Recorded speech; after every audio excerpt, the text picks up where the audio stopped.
More than 1 million people have been affected by flooding in Bangladesh. Authorities have warned of dangerous flood levels in 13 districts in the Sylhet division in the northeast. Tens of thousands have been isolated by floodwaters. Thousands more have been evacuated to temporary shelters after continuous rain for nearly a month. Well, Tanvir Chowdhury is live for us in the city of Sylhet. Tanvir, I can see behind you that the water level is almost up to the roof of that building that's just over your shoulder there. Tell us more about the flood situation. Yeah, it's very devastating. What we are in basically is a hinterland. It's 20 kilometers from the Sylhet city. Sylhet is a division which has incorporated a lot of districts in it, and many of those districts are inundated. It's about just 45 kilometers from the Indian border. Village after village, we came through this boat, have been inundated because all these bushes and trees you see enclaves inside their homes. So a lot of the villagers are stuck there. They're basically marooned. The government said about 700,000 people are affected this time. This is the second round of flood. There was flood in the beginning of June where 2 million people were affected.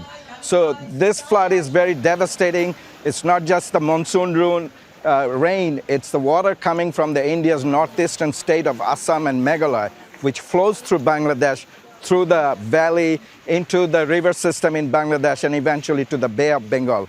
And that has devastated this area. This is the second worst flood since last 2 years. In 2022, there was another major flood. And it's not just the northeastern part of the country. Even the southeast is experiencing heavy rain with landslide. The Rohingya refugee camp has been badly affected. At least 2 people died, including a kid, on Wednesday morning. And just about 2 weeks before, there was another landslide where about 10 people died in the Rohingya camp.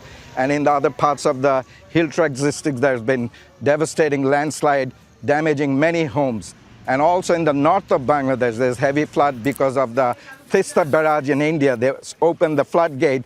So a lot of the flood water from India is actually flowing into the northern part of Bangladesh. And there's been an unusual pattern of monsoon, more frequent between July and June, and it's not a typical pattern. The experts say this much to do with the climate impact. So, Rob? Yeah, I wanted to ask you about that because you were mentioning there that the Indian floodwaters are coming into Bangladesh, as you were talking about with the opening of the dams there, but also there does seem to be a more frequency in terms of the flooding, and the monsoon rain patterns also seem to have changed. What is the speculation about what's driving this? Well, the climate experts are saying the weather system, the El Nino, is playing a tricks on this. You see more frequency, and the pattern is different than maybe decades ago. And also a lot of man-made disasters also. Deforestation in the Indian northeast hilly mountain regions, which is causing floodwater to flow more easily and causing landslide. There's also siltation in most of the rivers on the northeast. There hasn't been dredging in decades. And then there is this valley, which is known as Sunamganj Valley, which goes all the way into the river system. It's a 170-kilometer range. In between, in Kishoreganj district, they built a 30-kilometer highway, which is also obstructing this floodwater with only 900 meters gap. So all this put together, a lot of man-made as well as natural disaster, causing this unusual flooding pattern in Bangladesh. Tanvir, thank you very much indeed. Tanvir Chowdhury talking to us from Sylhet. Make sure to subscribe to our channel to get the latest news from Al Jazeera.